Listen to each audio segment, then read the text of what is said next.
রিউকো সাকুরাকে বাসায় নিয়ে যায়। সাকুরার জ্ঞান ফিরলে সাকুরা তার সামনে তেন্দুকে দেখতে পায়।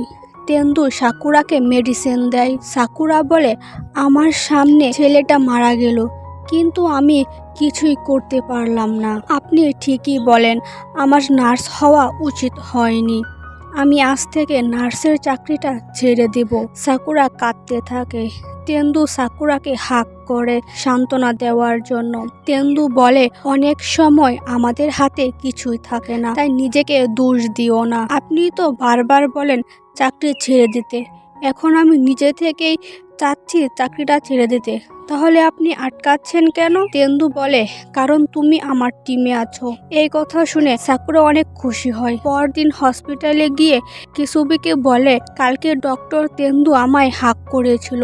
পাশ থেকে নামাজু এই কথাটা শুনে ফেলে, যে এই ডিপার্টমেন্টের হেড। সে বলে, কি ডেভিল তোমাকে হাক করেছে?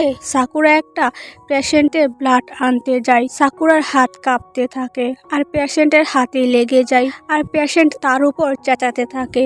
ডক্টর তেন্দু সাকুরাকে বলে, আজ থেকে তোমার ইনজেকশনে হাত দেওয়া নিষেধ। সাকুরার অনেক মন খারাপ হয়। সে বারবার প্র্যাকটিস করতে থাকে পারফেক্ট করার জন্য। তখন কিসুকি সাকুরার কাছে আসে আর বলে, তেন্দুর কথায় তুমি কোনো কিছু মনে করো না।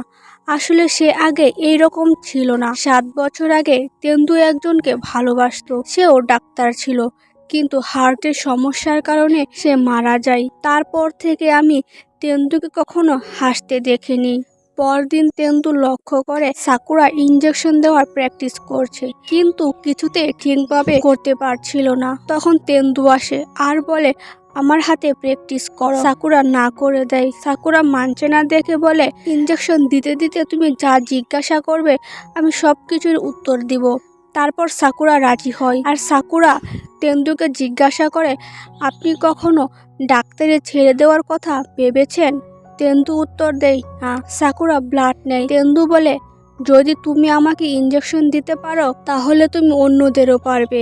কাল থেকে তুমি তোমার নর্মাল ডিউটিতে জয়েন করতে পারো। রাতে ডিপার্টমেন্টের সবাই ডিনারে যায়। সবাই গল্প করে আর নামাজও কথায় কথায় বলে ফেলে তেন্দু সাকুরাকে হাক করেছে। তেন্দু সাকুরাকে বলে, তুমি এইসব বলে বেড়াচ্ছ?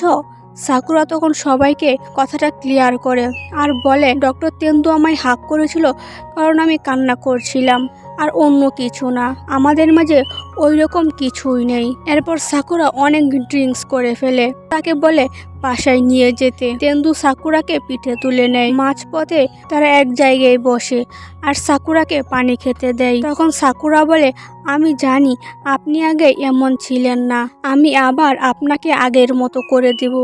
আমি আপনার হাসির কারণ হব। তেন্দু অবাক হয়ে তার কথাগুলা শুনে। সিন কাট হয়। হসপিটালে এক মহিলা ভর্তি হয়। ডক্টর বলে তার সার্জারি করাতে হবে, কিন্তু মহিলাটি সার্জারি করাতে চায় না, কারণ তার মেয়েকে সে 15 বছর পর দেখবে। সামনের সপ্তাহে তার মেয়ের বিয়ে।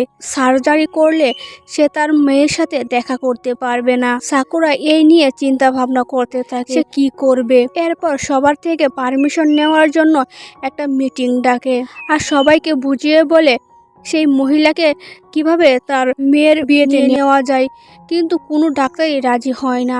এক ডাক্তার বলে, রোগীর কিছু হয়ে গেলে তার দায় কে নিবে? তখন ডক্টর তেন্দু বলে, সে নিবে। এরপর সবাই রাজি হয় আর সিদ্ধান্ত হয় তেন্দু আর সাকুরা মিলে ওই মহিলাকে তার মেয়ের ওয়েডিং ভেন্যুতে নিয়ে যাবে। এদিকে কেউ একজন সাকুরাকে লুকিয়ে লুকিয়ে চিরকুট পাঠাচ্ছিল। সাকুরা রিউকোকে এই ব্যাপারটা বলে। তেন্দু ছিল সেইখানে। রিউকো সাকুরাকে সাবধানে থাকতে বলে। পরদিন তারা মহিলাকে নিয়ে তার মেয়ের বিয়েতে যায়। মহিলা 15 বছর পর তার মেয়েকে দেখে অনেক খুশি হয় আর কান্না করে দেয়, আর সাকুরাও কান্না করে দেয়। সাকুরা বলে, আজ আমি অনেক খুশি, থ্যাংক ইউ ডক্টর আমার পাশে থাকার জন্য। বিয়ে শেষ করে তারা ফিরে আসে। মহিলাটা তাদের দুজনকে থ্যাংক ইউ দেয়। সাকুরা তার মোবাইল খুঁজে পাচ্ছিল না। তখন তার মনে পড়ে মোবাইলটা সে ওয়েডিং ভেন্যুতে ফেলে এসেছে। সাকুরা বলে, মোবাইলটা আমি আনতে যাচ্ছি। তেন্দু বলে, তাহলে চলো আমরা দুজনই যাই। সাকুরা বলে, আপনাকে যেতে হবে না, আমি একাই যেতে পারবো। তেন্দু কিছু বলার আগে সাকুরা চলে যায়।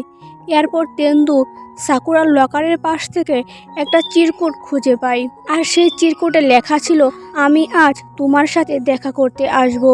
তেন্দু বুঝতে পারে সাকুরার সামনে অনেক বিপদ। আর এইখানেই আজকের এই পর্বটা শেষ হয়ে যায়। আপনাদের কাছে কেমন লেগেছে কমেন্ট করতে ভুলবেন না। আর পরবর্তী পর্বগুলো দেখার জন্য সাবস্ক্রাইব করে পাশে বেল বাটনটা বাজিয়ে দিবেন, যেন ভিডিও দেওয়ার সাথে সাথেই আপনার কাছে নোটিফিকেশন চলে যায়।